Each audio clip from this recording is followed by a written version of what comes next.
श्रीनिवासाय नित्याय परमात्मने बलभद्र सुभद्राभ्यां जगन्नाथाय ते नमः जगदानंद। नमस्कार, एस्ट्रोधाम में आप सभी का हार्दिक अभिनंदन और आप सभी को रसगुल्ला दिवस की शुभकामनाएं। जब बात रसगुल्ले की चलती है तो जाहिर है कि मुंह में पानी आ जाता है और साथ में ही एक मधुर यादें जुड़ जाती हैं, एक पौराणिक कथाएं जुड़ जाती हैं जिसका संबंध है देवी महालक्ष्मी को मनाने की भगवान जगन्नाथ के द्वारा। क्या है यह कथा, क्यों मनाई जाती है रसगुल्ला डे? और रसगुल्ला डे जो आज पुरी में 8 जुलाई को मनाया जा रहा है, इस दिन किस प्रकार से माता लक्ष्मी को, भगवान जगन्नाथ को प्रसन्न कर आप घर में धन्य धान की पूर्ति कर सकते हैं, मां लक्ष्मी की कृपा पा सकते हैं, आज एस्ट्रोधाम में इस पर हम विस्तार से बताएंगे। लेकिन आप सबसे पहले हमारे चैनल एस्ट्रोधाम को सब्सक्राइब जरूर कर लें और हाँ, इस वीडियो को अंत तक जरूर देखें क्योंकि इस कथा को सुनने से भी महापुण्य की प्राप्ति होती है। नमस्कार, जैसा कि आप सभी जानते हैं कि जगन्नाथ भगवान की रथ यात्रा बड़े धूमधाम से निकलती है। इस वर्ष आप सभी ने देखा था कि 27 जून को रथ यात्रा निकली थी। लेकिन क्या आपको पता है कि भगवान जगन्नाथ की रथ यात्रा अंतिम पड़ाव तक पहुंचते पहुंचते रथ का पहिया तोड़ दिया जाता है, वो भी माता लक्ष्मी के द्वारा। इसके पीछे एक कहानी है और इस कहानी का संबंध धार्मिक अनुष्ठान से नहीं बल्कि पौराणिक सामाजिक व्यवस्था के प्रतीक के रूप में भी से लिया जा सकता है और पति पत्नी के जो संबंध है उनसे भी ये कहानी जुड़ती है। और इस कहानी का जो मूल संबंध है, जिसे नाम दिया जाता है, उसको कहते हैं नीलांद्र विजय। नीलांद्र अर्थात नीलांचल, नीलांचल अर्थात पूरी, पूरी के जो भगवान है जगन्नाथ की विजय की कहानी है। और ये भगवान जगन्नाथ की विजय की कहानी किसी असुर पर नहीं बल्कि खुद उनके हृदय पर है। और उनका हृदय कौन है? माता लक्ष्मी। और इसी से जुड़ी एक कथा है कि आप सभी को पता होगा कि महाप्रभु जगन्नाथ अपने बहन सुभद्रा और बड़े भाई बलभद्र के साथ रथ यात्रा पर निकल जाते हैं। पुरी में आप लोगों ने देखा होगा ये रथ यात्रा को कितने ही धूमधाम से मनाया गया।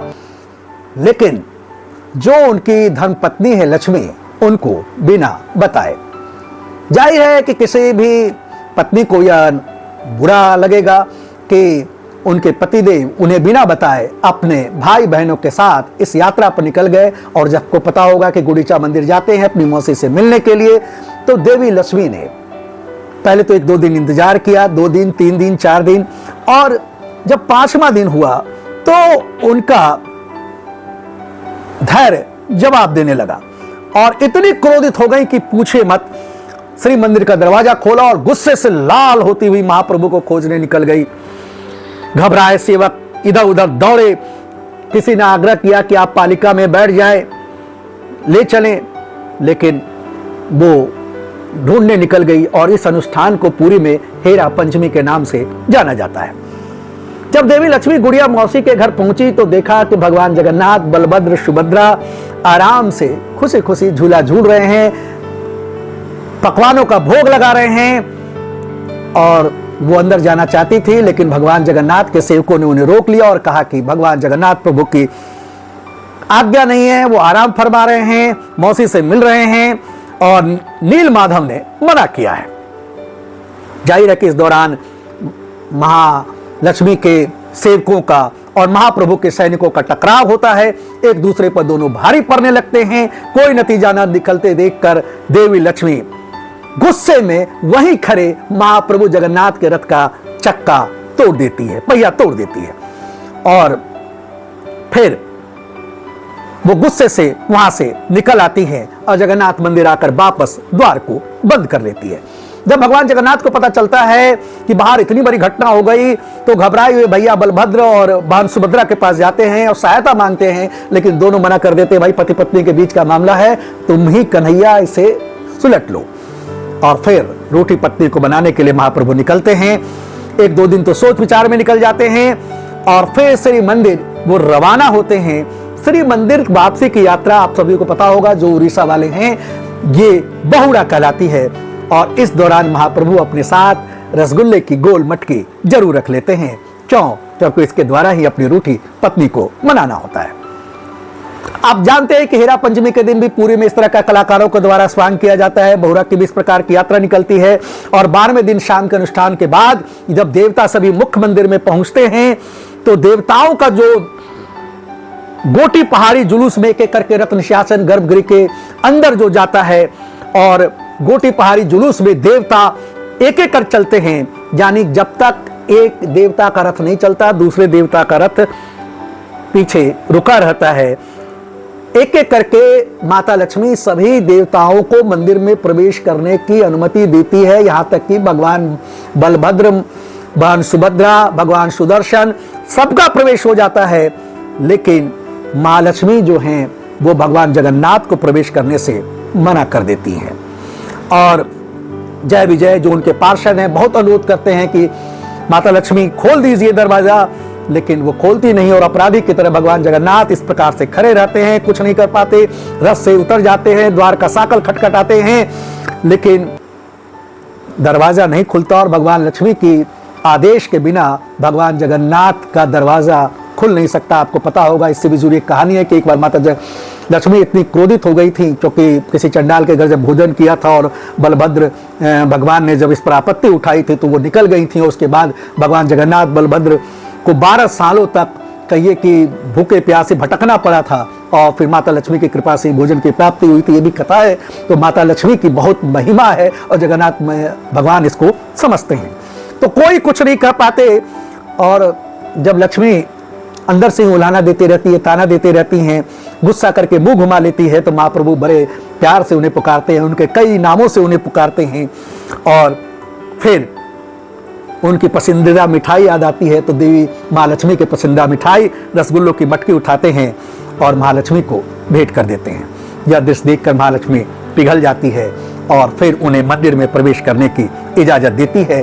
कुछ दिनों देर तक महाप्रभु महालक्ष्मी के साथ बैठते हैं, बातें करते हैं, प्यार भरी बातें मनुहार और फिर माता लक्ष्मी की आज्ञा से अपने भाई बहनों के साथ फिर से स्थापित हो जाते हैं।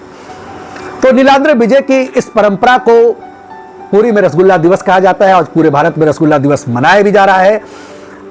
और उड़ीसा में तो आप लोग जानते ही हैं और इस अनुष्ठान के हिस्से के रूप में हजारों भक्त गोटी पहाड़ी जुलूस में देवताओं को गर्भगृह ले जाने से पहले रसगुल्ला भोग अर्पित करते हैं। आज सब लोग देख रहे होंगे कि सब लोग रसगुल्ले की मटकी लेकर पूरी में खड़ा रहते हैं और उसके बाद फिर महास्नान, उसके बाद सिहारा रात का परिधान और पहुड़ा सोना शामिल होता है और अगले दिन आप मतलब कल महाप्रसाद जिसे नीलांचला भद्रा कहते हैं उसे प्राप्त कर सकते हैं। ये तो बात हुई पूरी की, लेकिन मैंने कहा कि अपने घर में आप माता लक्ष्मी को कैसे प्रसन्न करें। जो लोग वैष्णव हैं, जो लोग भगवान जगन्नाथ में विश्वास करते हैं, उनकी पूजा आराधना करते हैं, वे आज के दिन माता लक्ष्मी की विशेष पूजा आराधना करें। भगवान जगन्नाथ के समक्ष ही माता लक्ष्मी को स्थापित करें और लाल वस्त्र उड़ाकर और फिर श्रीयंत्र है उस आदमी की पूजा करें और मटके में मिट्टी के हो सके तो मटके में रसगुल्ला रखकर माता लक्ष्मी का जो प्रिय भोजन है भगवान जगन्नाथ के हाथों से उनके कहिए कि स्पर्श कराकर और भगवान जगन्नाथ के हाथों के द्वारा ही माता लक्ष्मी को खिलाएं, माला फूल अर्पित करें और उसके बाद उनकी आरती उतारें। इससे माता लक्ष्मी प्रसन्न होती है। आप सभी जानते हैं कि माता लक्ष्मी का जो प्रसिद्ध या कहिए मनपसंद व्यंजन है, सब जानते हैं कि नारियल है, उसके अलावे कील बतासे हैं, कई प्रकार की मिठाइयाँ हैं, खीर हैं, बहुत सारी चीज़ें हैं जो माता लक्ष्मी को सफ़ेद चीज़ें काफ़ी पसंद होती हैं। लेकिन उसमें भी सबसे पसंद है आज के दिन सफ़ेद रसगुल्ला। उड़ीसा में तो विभिन्न प्रकार के रसगुल्ले मिलते हैं, तो आप वो खिला सकते हैं जिससे माता लक्ष्मी की कृपा आप तक बनेगी और उसके बाद फिर भगवान जगन्नाथ अपने भाई बलभद्र और सुभद्रा के साथ फिर आप अपने स्थान पर उसे स्थापित कर सकते हैं। तो रसगुल्ला दिवस के दिन माता लक्ष्मी की विशेष पूजा अर्चना करें। यकीन मानिए कि आपके घर भी माँ लक्ष्मी की कृपा बनी रहेगी। आज हमने भी पूजा अर्चना की है और आप सभी को इस दिवस की ढेर शुभकामनाएं। Happy rasgulla day. और हाँ, रसगुल्ले के खाने का आनंद लीजिए।